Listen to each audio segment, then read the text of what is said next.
Do you like playing with numbers? I do. So budgeting is really fun for me. And I like to go beyond just planning how we're going to pay the bills. I like to really get into the financial data and explore the possibilities. I've found ways to reduce our income taxes, for example. Now I want you to remember, tax evasion is illegal, but tax avoidance is smart, and you do that through careful planning. I've found ways to reduce our bank fees, to reduce interest, to save up for our goals. And in exactly the same way, I enjoy playing with the numbers in time budgeting. I like to look at my time tracker data and see what else I can use that information for.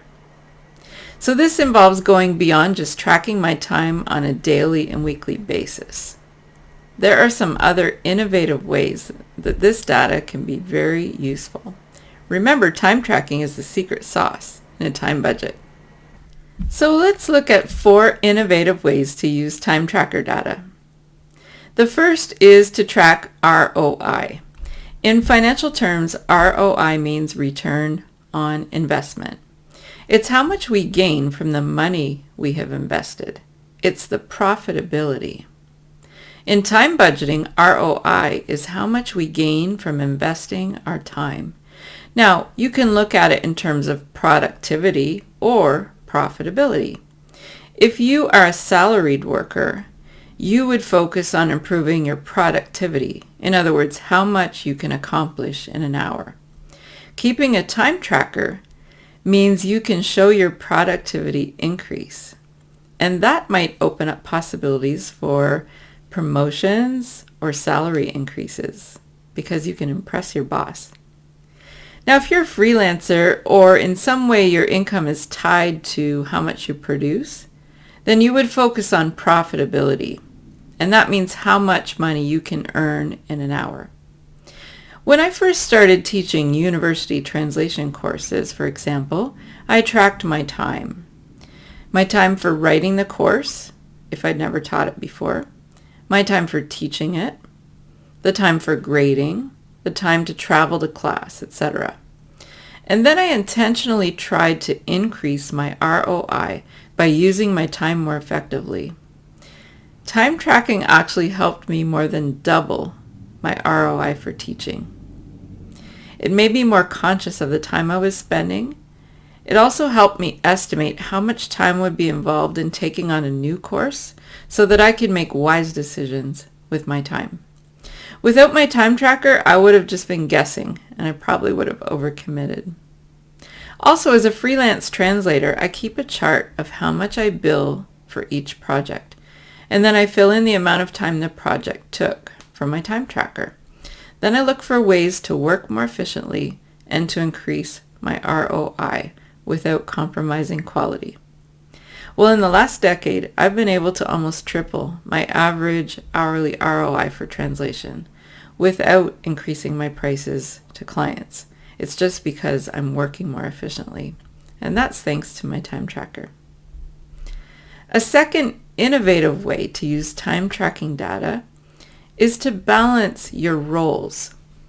So my time tracker gives me the data that I need to do a time audit periodically. So the time audit shows me how much time I've spent in each of my roles in the previous period. So I do this weekly. I also do it at the end of each season. And for me, a season is 4 months instead of quarters because I work in education a lot. So it shows me how much time I've spent on each role. I basically have 3 main roles, and my goal is to spend a certain percentage of time in each of them based on my priorities. Well, on a weekly basis, the time audit shows me if I'm on track to achieve that percentage or not. And at the end of the season, it gives me clear data about what percentage of time I actually spent in each role. In my time tracker, I also break down my roles into sub-roles to give me even more precise data. For example, I break teaching into sub-roles based on the institution I'm teaching for. This information has been so valuable in making decisions about time commitments. I like to do volunteer work, and I realize that's a way of giving back. but I have to be realistic about the time I have. And so my time tracker data shows me how much time I can allocate to volunteer work. My time audit also showed me that when we have repairs or renovations going on in our house, my time for my other roles really suffers. So I made a conscious decision to postpone optional renovations to a later time when I can reconcile it with my time budget for work. So in that way, I've used my time tracker data to reduce unwanted time expenses. A third way to use time tracking data in an innovative way is for estimating unusual projects. So obviously time tracking data is helpful to estimate time for projects that are similar to ones we've previously done. But we can also use that data to estimate time for unusual projects or things we've never done before. Then, rather than making a wild guess, we can break the project into parts and find some time tracking data that matches each part the closest. I'll give you an example. Recently, I was asked to teach an online course for a French Bible school called Introduction to Biblical Languages. At first, I was baffled about how to estimate the time required, and I needed to make sure it fit into my time budget before I committed to doing it. So I decided to break the project into 3 parts so that I could come up with a fairly accurate time estimate. So here's the parts I identified. First, a learning curve for the new material, because I had not learned biblical languages myself yet. Secondly, preparation of a new course. And then third, actual teaching and grading time. I also wanted to add in some extra time because I would be doing those 3 parts in my second language, which is French. So the learning curve was a bit of a guess, but I decided to put a time cap on it that was reasonable.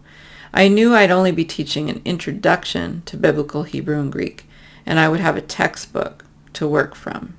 So I chose an amount of time that I thought was reasonable to invest in learning what I needed to know to teach the material. Second part, the preparation of the new course, I used the spreadsheet that had my time tracking data for all the times I've taught a course before. And I took the average time that it takes me to prepare a brand new course, and that's what I used for that part. Now for the actual teaching, I also used the information from the spreadsheet, and then I just prorated it to the number of video hours required for the course compared to the number of teaching hours I had in other courses. And of course, added in some time for grading. And then I added in that extra time to compensate for the fact that I would be teaching in my second language. This is kind of next level in time budgeting, but it gives you a little glimpse into how my brain works too.